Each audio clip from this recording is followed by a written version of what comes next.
how do we generate good ideas for spending packets of money in general practice and primary care networks? Doesn't feel like there's too much money around at the moment, but let's imagine we're in a world where there are packets of money available.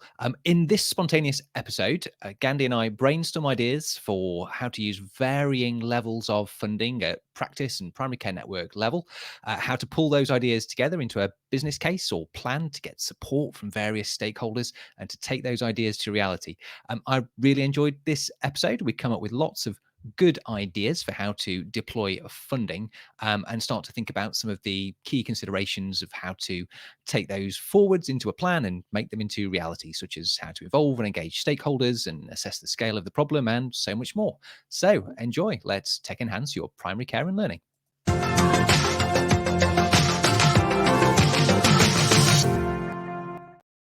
Hello, EGP learners, and welcome to this episode where myself and Andy are going to be basically creating business cases for primary care on the fly and talking through the process as we've done it.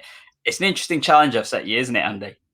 Yeah, it's an interesting one. Looking forward to it. So this is a little bit unprepared, unscripted, and I think we could have quite a magical episode on our hands here because you'll get to see how the wheels turn and the cogs turn in our heads. So I think we're doing sort of 4 different scenarios. So we're taking 2 amounts, £5,000 and £25,000, and we're looking at how we might put that to work in a practice scenario and in a primary care network scenario. So I guess, Gandhi, we've the ICB have just found £5,000 down the back of their sofa, and they're asking practices to bid to do something useful with these £5,000. And I guess that's the first scenario. So where would you get started, Gandhi?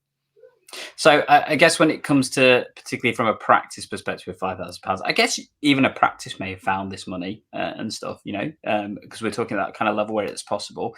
I think data is always the first place I go to. So what is the need of the practice? Because actually how £5,000 is a reasonable sum of money.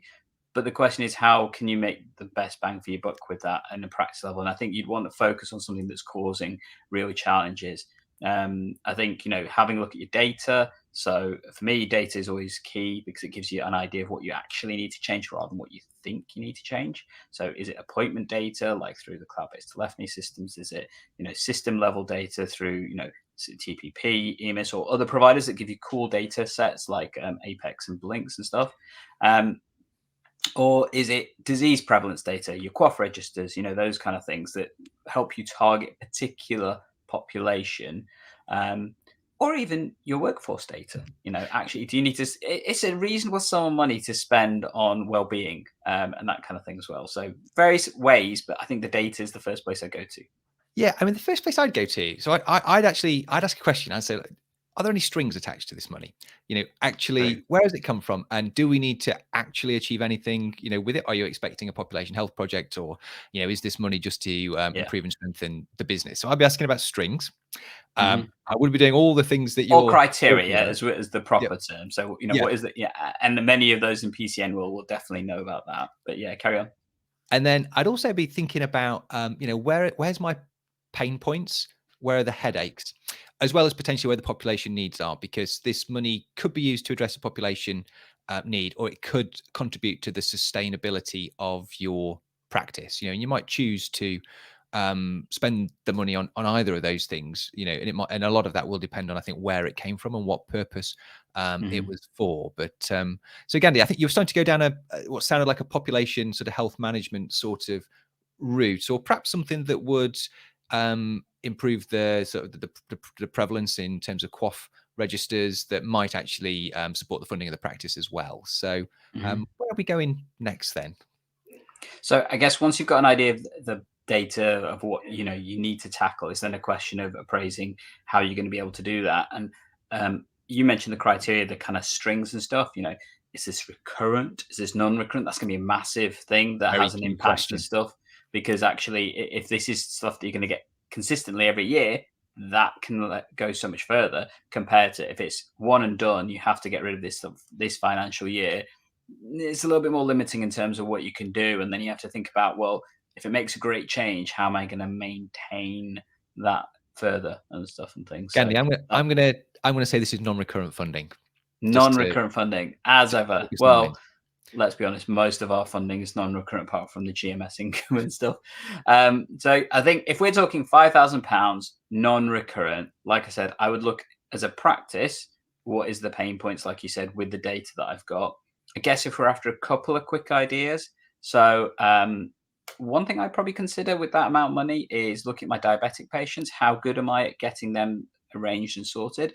And actually, I think 5K is enough to then consider something like point of care testing for HbA1cs to try and capture the recordings for those more vulnerable and more challenging patients who don't come as often.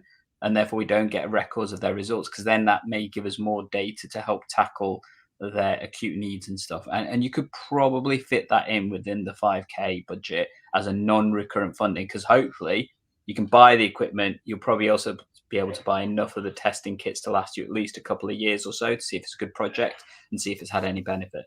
That'd be my off the top of the cuff of the head kind of idea. What about you, Andy? Yeah, my mind's going in two directions, Gandhi. So I'm thinking pheno machine, just as as one idea to improve diagnosis and management of patients with asthma COPD. I think that might be a direction to go, a bit similar to your point of care testing with HbA1c. Mhm. But actually, my first thoughts were actually to business efficiency and business health. So that Mhm. £5,000, I was actually initially thinking, you know what, I might actually pay for some backfill for key members of staff to take some away days and work on a program at really looking at and updating some of the key processes that happen in the practice. So things around recall. I'm thinking perhaps need a refresh at the practice, and it'd be so great Mhm. just to get everyone away for the day with a whiteboard to actually just redesign those processes and then start to rebuild them, within the clinical Mhm. system, within System One. Probably looking at how we file results and thinking about, could we automate some more of that? These are sort of things that are floating around, in our heads at the practice, but it's difficult to get everyone on the same page and Yeah. everyone doing this work together. So I'd be looking at that really, and then if there's any money left, I'd perhaps be thinking about um, really getting on top of sort of quaff registers, and a lot of that is just running searches and ringing patients, getting them in, just really getting back to basics. I think that's sort of feasible with that amount of money, I think. So Mhm. that was what's on my mind really. And I think I can make a good case to the partners at the practice to go ahead and authorize us to spend the money on that.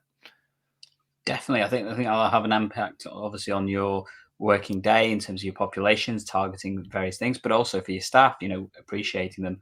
I guess if we're going completely down the well-being route, standing desks for everybody in the practice, decent That's a chairs, Yeah, that's a you good know, idea. Actually a improving the work proper environment. keyboard for everybody. That's a really good idea. Improving the work environment. Yeah. That's really, really good. I just had another thought that just follows on from looking at the business processes, and that is, it's going to be a lean. I'm expecting lean years in the future in terms of Mhm. funding, unless something dramatic happens. And actually, if you have more efficient processes, it might be that when vacancies come up, you might not need to fill them in the same way, and so forth. I'm just really thinking, Mhm. we're GP partners as a business, and sometimes you have to be hard nosed and prepare for difficult times. So it might help us with that as well. Okay. So let's switch it slightly then, Andy. So we talked about 5K for a practice. You're now PCN clinical director, and you've been given 5K by the local system as part of your SDF funding. Let's go with, again, non-recurrent, but no specific criteria in terms of what you can't spend it on. Okay. So that's quite helpful actually in terms of saying no specific criteria. And I think also being at the primary care network level means that we've got a number of different stakeholders. There's probably a number of different practices that sort of feel they have a part of this £5,000. Mhm. There are more eyes on it. It's not just the partners at one practice deciding what to do. So I think we probably need a bit more of a process around deciding how to spend this money so that we can justify it to the Mhm. stakeholders that we have. So I'm thinking I'm going to be, and this doesn't have to take too long. And actually, I think what we should have said at the beginning, it's good to have these plans in the back of your pocket, It for is. when this money comes up. But I'd be looking at, okay, what's the need? What's the population need? And looking at local population health data sources. There are a number of sources that we would have at our fingertips in Nottingham to understand the needs of the population. I'd then be thinking about, actually, do we have a way to engage with the population? 5,000, not too much money, but hopefully we've got these apparatus in place so we can discuss with them to see where the population might feel we would benefit from spending money, or ways to spend money. And then I'd be thinking about, actually, where do we actually have opportunities within the people who work in the primary care network, or the services that work with or within the primary care network, to do something. Because it might be that somebody has been really just chomping at the bit to do something, and actually, if you've got an enthusiastic individual, letting them run with it. So I'm almost imagining a Venn diagram, Gandhi, with data, appetite within the population, and appetite within the services, and somewhere there's a confluence. And then I think that's maybe where to go. And I'm wondering if that might be something around frailty in our primary care network, or perhaps early frailty or young frailty in people experiencing multiple disadvantage, or something like that is what I'm thinking. I'm going to hand over to you, Gandhi. Then, so what would you be sort of thinking in terms of how to spend it, and what to spend it on, and how? Well, I think you mentioned one of the differences when you talk about a network level spending and practice level spending. Within the practice, you've got a rough idea because it's all with the practice aims. When you talk about networks, then you have to think about the various different practices and how you can make it equitable, but also favourable to those that where the funding is going to be most effective for your populations and things. I think appetite and enthusiasm, as you mentioned, is definitely a key part of it, because whatever you use it on needs to have continuance, and how are you going to make that happen? I guess in terms of where I'd start with using that particular funds, it's a little bit tricky because it's not a lot of money when you're talking that scale. That's the difference. The scaling matters and stuff. But I guess there are some software platforms out there that you could probably purchase at least for a year or so. But again, remembering it's non-recurrence, that does have an impact. Is this something you could do as a trial? And for that level of money, you might be able to purchase certain items depending on your network size. I guess other options, I'd be thinking hardware, actually, to be honest, Andy. It's a good opportunity to maybe get some laptops in for your practices, or iPads if they're thinking about home visiting, for example, to integrate within the systems. Or is it actual physical equipment for your R's roles, for example? So then that takes some of the pressure off the practices. You may get a little bit more bang for buck by doing it on a group scale from that perspective. So it's using that economies of scale to purchase stuff for a wider population. So see where you're going here, Gandhi. So it's a relatively small amount of money relative to the size of a PCN budget. So what you're describing is things that I'd call enablers, I guess. So we're talking about software platforms. We're maybe talking about training people, maybe talking about enhancing people's kind of abilities, capabilities with equipment. And I think that's probably the right direction to be thinking with £5,000, because if we start thinking about service provision, that's not going to go anywhere. So I think we have to improve, enable other things that are happening, or other members of staff, and make them more effective. So so I like the idea of But that. I have to admit, I liked your idea about looking at the enthusiasm and what you can deliver. And I guess one thing to put as a mention to our fellow PCNCDs out there for is obviously integrated neighbourhood teams is definitely a agenda item. £5,000 to work with an INT may be a good project amount to do something with. And if that's viable, maybe. I You don't might be able to know. bring stakeholders together, I think, to really bash out and start delivering something, particularly if you can find something that people can commit to supporting with their own service resources. Maybe you're doing something around mental health, and the local mental health service provider might engage with the discussions around what to do, and then they might say, actually, we can commit an afternoon a week of one of our members of staff to do this alongside some resources that another stakeholder like the primary care network are committing, and that might make something happen. So you might have to kickstart something with £5,000. So interesting ideas. But let's take it up a notch further, shall we? So this time, your ICBs come to the practice and said, actually, we miraculously have £25,000 worth of funding for you to use. Again, non-recurrent. That's the key thing to keep in mind. This has to be spent in year. Key thing. Okay. For your practice, whatever your practice size may be. And again, let's put no real significant restrictions on it. But keep in mind that obviously one thing the ICB will absolutely be looking at is to make sure this money does not go to the partners' pockets. Okay, As ever.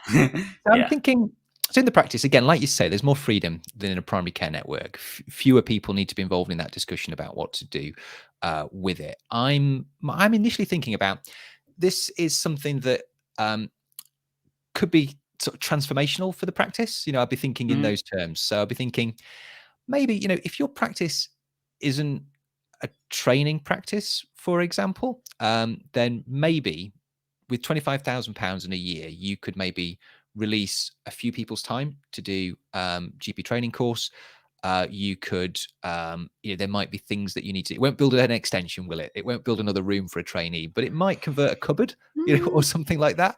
maybe. To make space and get some equipment in there to house a trainee that then you could continue to use that going forwards. And that's just one idea, but I'd be thinking could use this for something transformational. Um, that's the direction my mind would be going. Mhm.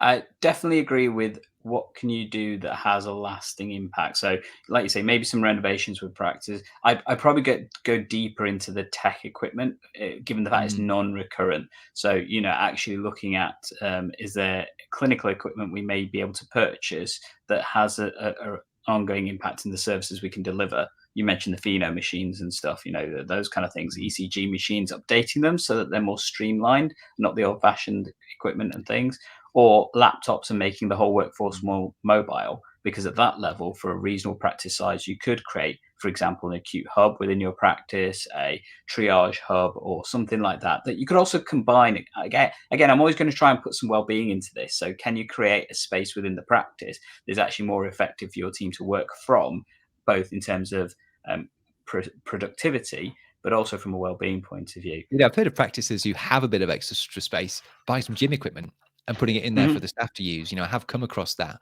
for Hmm. example. Yeah, it's a big. You could do a big kind of infrastructure equipment spend. I do like the idea of that, Gandhi, as well, and that's something that will be with you for a few years. Will be quite transformational. I'm thinking about actually, in-house digital photography. We don't have a great solution for that Hmm. at the moment, and that wouldn't use all of the £25,000, but it might form part of a program of kind of digital upgrades at the practice Potentially. that could be really transformational. So that's good. So I guess the final. Oh, go But on. You've got one but more. just no, but one thing I would put in there for additionally, if we are focusing more on patient level interaction and stuff, maybe there's something about if you have the ability to do so. We talked about staff based and from that point of view, but what about creating for example, a self care room or a Mm, self assessment bay? So a patient level, check your own BP machine, check your own ECG machine, those kind of pieces of equipment with an interface, like you say, of a hub so that you can actually support patients with online consultations yeah. or a private area to do that. Just a little bit more facilitated. Um, Yeah, yeah. those things are really good actually. We've got a waiting room, height, weight, blood pressure machine, and it's really, really good, really popular with patients, and helps us keep that data up to date for patients. So those sorts of things are really great as well. Hmm. So final scenario. So Final. Yeah. you've got the £25,000 for your primary care network. Let's say it's non-recurrent again, because let's face it, that's the more common scenario. So what are you thinking initially with that, Gandhi? So this becomes a little bit more challenging because you get into the realms, I think, of abilities and stuff to think, can you do something clinical with it? But also again, equitable use across practices and that kind of stuff. I'm sure there are people out there that are probably watching this thinking, oh my gosh, you guys have missed the obvious thing. So if that is the case, let us know in the comments down below. But I guess where I'd be thinking of, again, if you're trying to get equitability across practice, you're thinking possibly these kind of platforms maybe that will allow you to do various different things. I mean, obvious ones that come to mind are things like, Arden's Primary Care IT, the ones that help to reconcile your data and that kind of stuff. But also, do we need to think about possibly pilot type things that may work really effectively? We're getting into the realm, I think, of online consultation tools, those additional kind of tech things that just help practice just really bed down into the population that they're looking after, get that data and work at some project level stuff that means that actually they can tackle that so much more Yeah. effectively with the hope that you can prove the business case to make it more effective. Or if you just wanted a quick and simple solution, buying some remote pharmacist time for a little bit. It may or may Yeah. not work, but you're in the realms where you could do that. That's a 50% pharmacist, effectively. Yeah, I'm I think you're in sort of pilot territory here. That was where my mind initially Hmm. went. Actually, you could really take something that's really thorny for the primary care network or the population, and really try and um, design something and get it going that helps. And then actually there are other sources of income, and it might be that practice the primary care network want to make this recurrent with other funds. It might be that the ICB want to fund it again for another year or expand it if it's successful. And then I guess like we talked about initially, there's obviously a lot more people need to be in the room to decide how to spend a bigger sum of money Hmm. like this within a primary care network to make sure that kind of the governance and the decision making is right. I, I like the idea of doing something around frailty. I don't know why that's on my mind this evening, but probably been talking about it earlier in the day. But just really identifying and coding frailty, and then maybe putting an intervention in place with some sort of frailty review by an appropriate person, and actually try and get through a good number of frail patients in a primary care network and get good end of life plans in Mm. place, get good medication reviews done. You could do something like that. Um, I'm going to come back on that one, Andy. I don't think 25K is going to get you much apart from possibly a care coordinator to do that for you. To maybe yeah, structure that. It's not going to get you the maybe I'm clinical time maybe though. my mind's running away with myself here. Uh, Yeah. I don't know. You could get a session for a GP, and then a week, but that's not much across a primary care network, is it? Mm. No. I'm No. underestimating. I'm underestimating the scale of the challenge. You're And absolutely that's right. the But that is but the we need to scope difficulty, that out, isn't it? right? Yeah. In the early stages, we Yeah. need to get a spreadsheet out, and actually, if we are thinking about doing something around frailty, we need to very quickly understand how many frail people are we talking about? How many Mhm. interventions? Time and motion kind of work around how long are those interventions going to take? Who's the right person? How much does that person cost per hour? Doing the maths around it in terms of building a Mhm. case. You will have to convince some other people that you're spending this £25,000 in the right way. So they'll want to see that this work is done. So Gandhi, you were beginning to sort of pick apart my idea, and rightly so. It was a little bit pie in the sky. Mhm. What other things do you think sort of need to be there for like a credible kind of business case now? Because we're going to have to take this to at least the primary care network board of people from GP practices at the very least. So what do you want to see to be convinced? Well, I guess no matter what you come up with, there's always going to be that added question of how can you prove it's had a benefit? Because if you want to make it recurrent, if you want to take it to the next level, if you want to, if it is a pilot, you need to show some evidence that this has had a benefit, and what is that benefit that it's actually had. So then the other thing to remember is, what are the KPIs? What are the things that you're actually going to measure to help you understand what impact this has had on the population or the practice or whatever you're trying to achieve? So don't forget, it's great to be able to come up with these ideas, but within that, you also need to be able to test something to come out with an idea of what is the benefit that we have shown from doing this. Have you shown a benefit? If you haven't, why haven't you? And can you justify it enough to carry on? Or actually, does this need to go back to the drawing board and be redone and stuff and things? So, not forgetting those aspects when it comes to it. Good. Hmm. So I think we did another episode on this, didn't we? Because we've been to talk about business case. I think the previous Yes. episode we did on this was a little bit more focused on pulling together something that looks like a credible business case to get other people on board with your ideas. Mhm. So I think we'll be linking to that in the show notes, I guess, Yeah. Gandhi.